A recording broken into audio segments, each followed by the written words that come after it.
Hello friends, welcome back ಸನ್ನಿ YouTube channel. Friends, ಯಾರಲ್ಲಿ ಇವಾಗ BCM hostel online ಅರ್ಜಿ ಸಲ್ಲಿಸ್ತಾ ಇದ್ದೀರಾ ಮತ್ತು ಹಾಗೂ ST ಮೈನಾರಿಟಿ ಹಾಸ್ಟೆಲ್ ಅರ್ಜಿ ಯಾರೆಲ್ಲ ಸಲ್ಲಿಸ್ತಾ ಇದ್ದೀರಾ ಅಂಥ ವಿದ್ಯಾರ್ಥಿಗಳು ನೀವು ಆನ್ಲೈನ್ ಅಪ್ಲಿಕೇಶನ್ ಹಾಕಿದ ಮೇಲೆ ಪ್ರಿಂಟೌಟ್ನಲ್ಲಿ ನಿಮ್ಮ ಮೊಬೈಲ್ ನಂಬರು ಮತ್ತು ಜಿಮೇಲ್ ID ಶೋ ಆಗ್ತಾ ಇಲ್ಲ.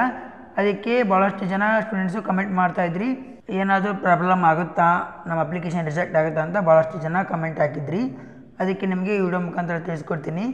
ಫ್ರೆಂಡ್ಸ್, ಯಾರೆಲ್ಲ ಇವಾಗ BCM ಹಾಸ್ಟೆಲ್ ಆನ್ಲೈನ್ ಅರ್ಜಿ ಸಲ್ಲಿಸ್ತಾ ಇದ್ದೀರಾ ಅಂಥ ವಿದ್ಯಾರ್ಥಿಗಳಿಗೆ ನಿಮ್ಮ ಮೊಬೈಲ್ ನಂಬರು ಈ ಥರ ಆಲ್ಫಾಬೆಟ್ಟು ಮತ್ತು ನಿಮ್ಮ ಜಿಮೇಲ್ ID ಈ ಥರ ಆಲ್ಫಾಬೆಟ್ಟು ಬೇರೆ ಬೇರೆ ಸ್ಲ್ಯಾಶಿಂದ ತೋರಿಸ್ತಾ ಇದೆ.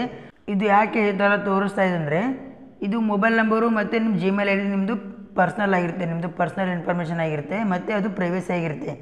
ಅದು ಯಾರಿಗೂ ಕೂಡ ಶೇರ್ ಆಗಬಾರ್ದು ಅಂತಲೇ ಇಲಾಖೆ ಕಡೆಯಿಂದ ಈ ಥರ ನಿಮ್ಮದು ಮೊಬೈಲ್ ನಂಬರು ಮತ್ತು ಜಿಮೇಲ್ IDನ ಈ ಥರ ಹೈಡ್ ಮಾಡಿ ಬೇರೆ ಬೇರೆ ಆಲ್ಫಾಬೆಟ್ ಮುಖಾಂತರ ನಿಮಗೆ ಕೊಟ್ಟಿದ್ದಾರೆ.